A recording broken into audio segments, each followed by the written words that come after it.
हर किस्म के रूहानी, जिस्मानी और तिब्बी मसाइल के हल के लिए हकीम हाफिज बिलाल अहमद का चैनल सब्सक्राइब कीजिए। अस्सलामु अलैकुम वरहमतुल्लाहि वबरकातुहू। मैं हूँ हकीम हाफिज़ बिलाल अहमद। अल्लाह ताला से दुआ है कि अल्लाह आपको खुश रखे, सेहत दे, तंदुरुस्ती दे। नाजरीन, दरूद शरीफ की कसरत किया करें, क्योंकि ये हर कामयाबी के लिए बुनियादी चीज़ है। नाजरीन, आज हम सफ़ूफ़ बरहमी के मतलब आपसे अपने तजर्बात, मुशाहदात और मामूलात आपसे शेयर करेंगे।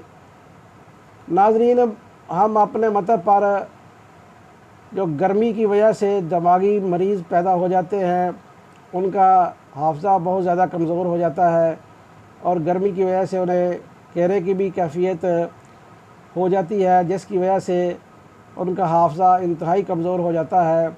हम बेशुमार मरीज़ों को सफ़ूफ़ बरहमी खिला चुके हैं, जो बहुत ही मुजर्रब है, बहुत ही मुफीद है। अगर आप सुबह शाम 20 से 30 दिन सफ़ूफ़ बरहमी इस्तेमाल कर लेंगे तो उससे हाफ़ज़ा बहुत ज़्यादा मज़बूत हो जाएगा। जो निस्यान है वो भी ख़त्म हो जाएगा। आँखों की बिनाई जो है वो बहुत ज़्यादा तेज़ हो जाएगी। गर्मी की वजह से अगर सर दर्द है तो वो भी ख़त्म हो जाएगा।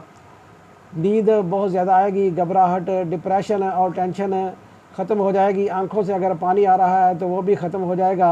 असाब को बहुत ज़्यादा ताकत मिल जाएगी और आप दिमागी तौर पर बहुत ज़्यादा मज़बूत हो जाएंगे।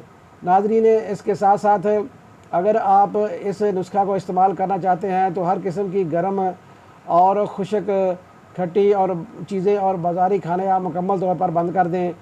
मैं आपसे नुस्खा शेयर करने लगा हूँ, लेकिन इससे पहले जो चीज़ें आपने खानी हैं वो भी मैं आपसे शेयर कर देता हूँ। कद्दू है, टिंडे हैं, बेल वाली तोरी है, भिंडी है, अरवी है, दाल माश है, केला है, तरबूज है, खरबूजा है, सरदा है, गरमा है, मीठे अंगूर हैं, मीठे अनार हैं, कद्दू की खीर है, बादाम की खीर है, शरबत सद्दल है, शरबत बजूरी है। ये आप इस्तेमाल कर सकते हैं। इसके साथ साथ जो सफ़ूफ़ बरहमी का नुस्खा है वो भी मैं आपसे शेयर कर देता हूँ। मगज़ बादाम आपने 3 तोले लेना है, मगज़ कद्दू आपने 1 तोला लेना है, खशखास वो भी आपने 3 तोले लेनी है, बरहमी बूटी भी 3 तोले लेनी है, इलायची छोटी 1 तोला लेनी है, तबाशीर असली वो भी आपने 1 तोला लेनी है, सौंफ 1 तोला लेनी है, उस्त खुदूस भी 3 तोले लेनी है और कोज़ा मिस्री ये भी आपने 3 तोला लेनी है। इन सब चीज़ों को अच्छी तरह कूट छान कर सफ़ूफ़ बना लें और 1 ग्राम से 3 ग्राम सुबह और शाम खाने के बाद ताज़ा पानी से इस्तेमाल करके फिर आप ठंडा दूध इस्तेमाल कर सकते हैं, ताज़ा दूध इस्तेमाल कर सकते हैं, छोटी इलायची वाला दूध इस्तेमाल कर सकते हैं। मुझे और मेरे साथियों को ज़रूर अपनी दुआ में याद रखें। अस्सलामु अलैकुम वरहमतुल्लाहि वबरकातुहू।